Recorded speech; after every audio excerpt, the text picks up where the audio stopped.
ゆっくりしていってね。ようそろう。こんにちは、ゆっくりレ夢ムだよ。やっほー。ゆっくりマリサだぜ。ハッピーハロウィン、チャンネル登録してくれなきゃお払いしちゃうぞ。それ登録しない方がお得じゃね。てかお前巫女だろ。妖怪側のセリフを言うんじゃないよ。いいじゃん。私だってたまにはお菓子をもらう側になりたいの。お菓子じゃなくてチャンネル登録をせびってただろ。マリサはいいよね。一年中魔女のコスプレしてるからもらい放題で。コスプレじゃないし、本職だもん。というわけで、今回はハロウィンらしいちょっとおしゃれな船をレビューするよ。おしゃれな船。今回紹介するのは駆逐艦、ムツキだよ。おしゃれっていうかシマウマみたいな塗装だな。この模様はダズル迷彩っていう、西洋で人気だった迷彩で、ムツキは日本艦では珍しい、ダズル迷彩の施された艦だったんだよ。確かに、光にかざすとちゃんと迷彩になってるな。それじゃあキットをレビューする前に、ムツキの艦歴を軽く紹介するね。艦歴用、おっぺけてんムッキー。ムツキは、ムツキ型の一番艦として1926年に建造されたよ。建造後は、第2水雷戦隊継いで、第1水雷戦隊に編入され、上海事変や日中戦争で、中国方面に進出してるよ。1935年には第4艦隊事件に遭遇。環境が大破したものの、沈没は免れたよ。大東亜戦争開戦時にはすでに旧指揮官だったけど、第6水雷戦隊に編入され、初戦ではラバウル、ブーゲンビル島といった南太平洋の制圧作戦を支援していたよ。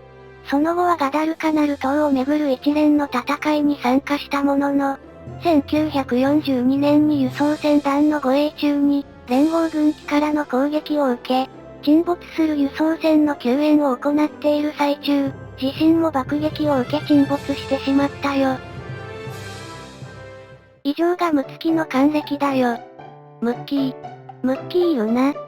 せっかくの迷彩も効果なかったな。キットでは迷彩のまま紹介したけど、史実では開戦前に軍艦色に戻してたそうだよ。そうなの。試験的な塗装だったみたい。迷彩の方が洒落てたのになんかもったいない。きっとハロウィン限定コスだったんだよ。スマホゲーの課金コスチュームかよ。ここからはキットを紹介してくね。今回レビューするのは、山下ホビーから発売の、艦船模型シリーズナンバー11、ムツキ、開戦時、700分の1スケール、洋上型のキットなのぜ。似たような名前に秋月型駆逐艦があるけど、全くの別種だよ。そうなのか、購入の際は注意が必要なのぜ。ちなみに私は秋月型と間違えて購入したよ。いやちゃんと見て買いなさいよ。結果的には両キットだったから納艦。納艦にはならんやろ。それじゃあ詳しく見ていくね。スペックは、全長14.5センチ、最大幅1.8センチ、高さ3センチ。塗装はアクリルガッシュ。空中線は伸ばしランナーだよ。迷彩はどうやって塗装したのぜ。マスキングテープを貼って塗り分けたよ。マスキングをしても塗装が滲む場合があるけど、ウェザリングだと思って割り切ってるよ。主な武装は、四方の12センチ単装砲、7.7ミリ機銃、61センチ3連装魚雷発射管、など、開戦時点で旧式の武装を装備してるよ。ちなみに、環境の機銃は私がアレンジで載せたものだよ。もっと広い場所に置けばいいのに。単装機銃はスペース取らないからあえて狭い場所に載せたんだけど、今思うとこれじゃあ操縦手のスペースがないね。ただの飾りじゃん。船体は左右分割式。日本艦の特徴、艦首のカーブも綺麗に再現されてるよ。艦首の甲板は、ムツキ型特有のドーム型になってるよ。ディテールも細かくて、このキットの見どころの一つなのぜ。四方の12センチ砲は、砲とシールドの2パーツ構成。ベテラン艦の武装らしく、シンプルで武骨な造形だよ。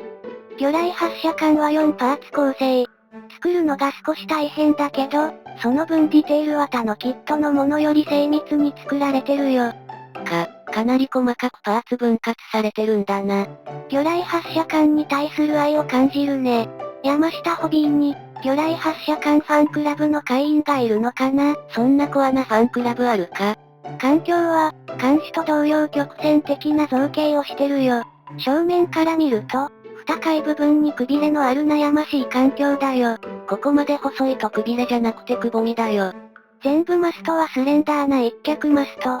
程よい太さで、空中線をつけても曲がらない強度を持つよ。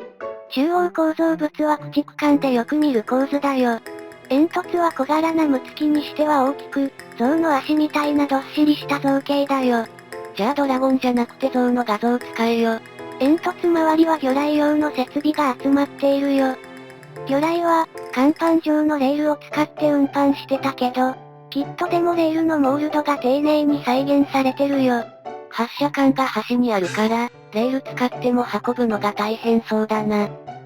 そうだね。それも考慮してか、自給の特型駆逐艦では発射管を中央に配備してるよ。さらっと配備数も増えてやがる。7.7 ミリ機銃？開戦後に撤去されたレア武装で、座席まで再現されてるよ。以上、説明短い。後部構造物には四方を集中配備。シェルター甲板がトンネル状になったユニークな造形だよ。四方がシンメトリックに設置されてておしゃれなのぜ。ちなみにこの後部構造物の配置、前にレビューした竜田と構成がそっくりなんだよね。ほんとだ、四方やマストの位置がほとんど同じなのぜ。両方大正時代の艦だし、当時はこの配置がポピュラーだったのかな。それかムツキが駆逐艦ではなく、軽巡として建造されていたのかも。こんな小さい巡洋艦があるか。最後に後部甲板を紹介するね。後部甲板は、トンネル上のシェルター甲板を通った先にあるよ。トンネルを抜けると、そこも甲板であった。そうだよ。なんか突っ込めよ。偽装は対戦装備や通風口が別パーツになってるよ。甲板は塗り分ける必要がないから、偽装の接着後に塗装しても良いと思うけど、私としては、接着前に塗装することをお勧めするよ。確かに、建物が多いと塗装漏れする場所も出てきそうだな。それにパーツが細かいと、塗ってる時にパーツが外れることがあってね。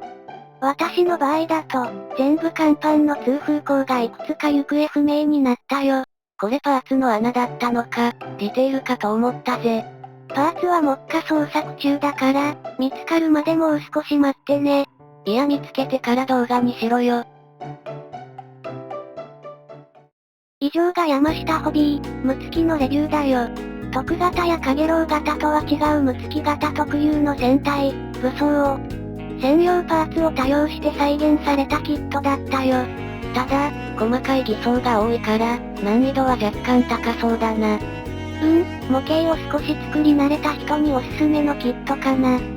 結構作り応えあるし、再現度も高いから、秋月型と間違えて購入しても大満足できる一石だと思うよ。間違えないのが一番いいんだぜ。次回はどんなキットをレビューするの？次回は塗装不要なキットから、空母をレビューするつもりだよ。次回は空母なのぜ。よかったらまた見てくれなのぜ。コメント、高評価いつもありがとうございます。それでは、ご視聴ありがとうございました。